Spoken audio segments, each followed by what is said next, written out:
This is beautiful. Now, I was sent this Boho Floral rug for review, and I am so glad they sent it to me, as not only is it this lovely, soft, inviting rug, but this is machine washable. Let's get into it. Now, I'll put it on my floor in a moment, but what I want to show you is that the bottom actually has this rubber sticky material on it. So it's designed to be fully non-skid, and it's made to be thrown in a washer.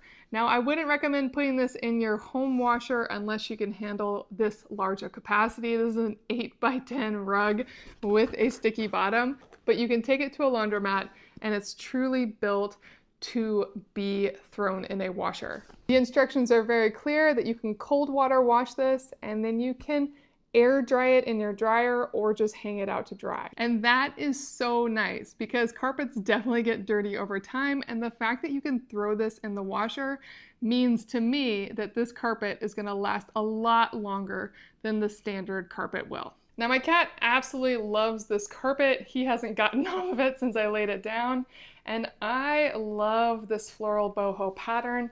It's definitely designed to look like an old worn carpet, which they've done a really nice job on. And it's super, super soft. I love how nice it sticks down. It doesn't slide at all. The one thing you will notice when you first get it is that it does have some fold pop-ups that haven't gone away completely, but those will over time. And I think you will love this carpet as much as I do, and my cat does. It's a really gorgeous boho floral washable carpet.